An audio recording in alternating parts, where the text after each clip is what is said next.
Hi, my name is Liz Metcalf. I'm Director of News and Media Services here at Frostburg State University.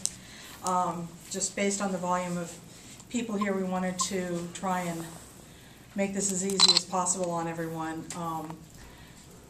President Gibraltar will speak about Frostburg State University and our reaction to this. We have one friend of Courtney's. This is Devin James. His name is spelled D-E-V-I-N-J-A-M-E-S. President Gibraltar is Jonathan Gibraltar, J-O-N-A-T-H-A-N-G-I-B-R-A-L-T-E-R. He's the president of Frostburg State University. I handed out a press release from C3I, which is the Allegheny County Combined Criminal Investigation Unit. Unfortunately, no one from that unit could be here. They are the only ones who are able to speak on the actual investigation, but it's still an active investigation, and so they're quite busy right now. And what is in the press release is all they would be willing to say at this point. I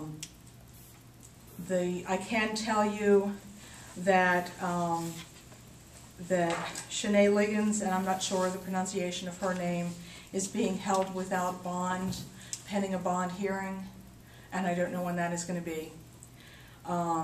She is from Waldorf, Maryland. She is a business administration major and a senior. The only thing we can tell you because of federal student privacy rules is that the university has taken action through our own procedures. Federal privacy rules prevent us from really saying any more beyond this. We are, as a university, reeling from this, obviously. Courtney, I just want to give you some basic information about her, and you'll learn more from the other speakers. Her name is spelled K-O-R-T-N-E-I-G-H, McCoy, M-C, capital C-O-Y. She's from Baltimore. She's a sophomore, a physics major. She is a resident assistant for a freshman residence hall, and she is a member of two musical groups on campus, United Voices Under God's Dominion and the University Chorale. So she was a multifaceted person. I'd like to introduce President Gibraltar now. Thank you. Thank you all for coming today. As Ms. Metcalf said, we here at Frostburg State University are reeling from this tragedy. We're very sad over the loss of such an incredibly wonderful young woman and someone who had such amazing promise for the future. Courtney McCoy was a sophomore at Frostburg State University, and she was a real leader on our campus. She was a resident assistant for a freshman resident hall.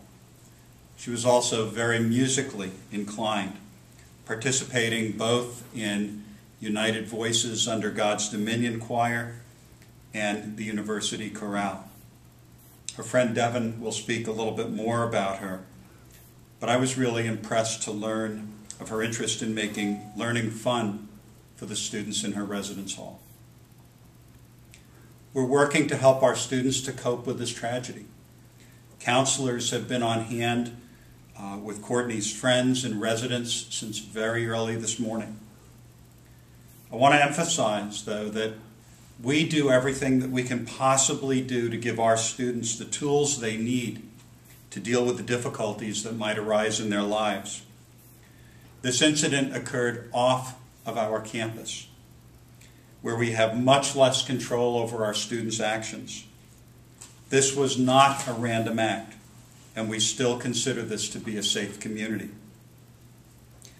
I will continue to emphasize to our students something that I say to them all the time, which is please watch out for one another and take care of one another, because I believe in many ways they are their main source of support and defense. And I think Devin would like to say a few words. We'll take questions after.